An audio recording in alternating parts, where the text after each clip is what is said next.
Hello বন্ধুরা, শুভ সকাল। তোমাদের সঙ্গে আবার একটা নতুন ভিডিও নিয়ে চলে এসেছি আমি। আর আমরা ঘুম থেকে উঠেই যেন দেখতে পেলাম কি একটা সাপ ঢুকে গেছে আমাদের বাড়িতে মানে একদম ড্রেসিং টেবিলের সামনে সাপটা ছিল। তো বলো কতটা দেখে ভয় লাগে। তো পাশের বাড়ি আন্টিকে ডাকলাম, আন্টি কোনোমতে তাও সাপটাকে বের করে দিয়েছে। আর এটাই মানে রক্ষা পেয়েছি আমরা, যে বাড়ি থেকে কোনো মতো সাপটা বেরিয়ে গেছে। কীভাবে যে ঢুকলো, কখন কী করে ঢুকে গেলো বুঝতে পারছি না। জানলা দরজা সবসময় বন্ধ থাকে তবুও।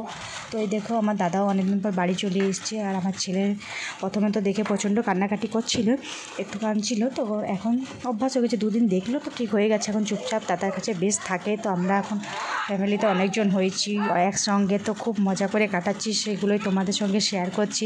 আর এই দেখো আমার বৌদি এখানে ছোলা খেতে বসে গেছে। আমার ছেলেও খুব দুষ্টুমি করছে। আর একটা করে রুটি, মানে দুটো রুটি ছিল, একটা আমার বৌদিকে দিলাম, একটা আমি খেলাম, মিষ্টি দিয়ে খেয়ে নিলাম। যেহেতু আজ বাড়িতে পাস্তা বানানো হচ্ছে, দাদা অনেকদিন পর এসছে বলে, তো রুটি আর মিষ্টি আমি আর আমার বৌদি হাফ ভাগ করে খেয়ে নিচ্ছি। এরকম নিজের ফেস ক্যামেরায় ভিডিও করে নিচ্ছে। এরকম আমার বৌদি টুকটুক করে খাবে এবার। তো মা পাস্তা বানাচ্ছে, সেখানেও একটু করে ভিডিও করে নিচ্ছি।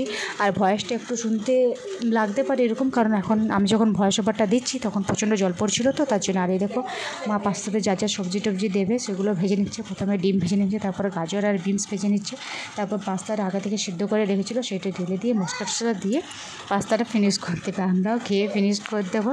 তো তোমাদের সঙ্গে এগুলো শেয়ার করতে খুব ভালো লাগছে। এই মুহূর্তগুলো ক্যামেরাবন্দি করে রাখি, পরে দেখতে খুব ভালো লাগবে যখন সবাই আলাদা আলাদা দূরে দূরে থাকবো।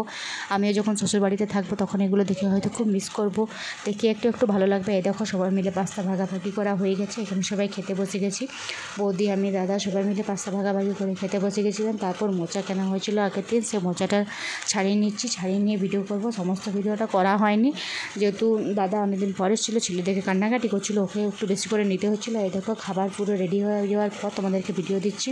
সেদিন হয়েছিল ভাত, মোচার তরকারি, ডিম ভাজা, শাক ভাজা আর মাছ হয়েছিল, সেটা দেখানো হয়নি। তারপর ঘুমিয়ে গেছিলাম যে যার নিচে ঘুমতে করে চা, আর এদিকে ভুট্টা পুড়িয়ে নিয়েছি, সেটাও আমি খেয়ে নিয়েছি। এগুলো কী যে করবো, আসলে আজকে ভিডিওটা না সেরকমভাবে করা হয়নি। তারপর সমস্ত কিছু খাওয়া দাওয়ার পর আমার বৌদিরা চলে গেছিলো বাজার, কিছু টুকিটাকি জিনিস আনার ছিল। তো আজকে ভিডিও এতটাই করতে পেরেছি, তোমাদের সঙ্গে শেয়ার করলাম। কেমন লাগলো জানিও।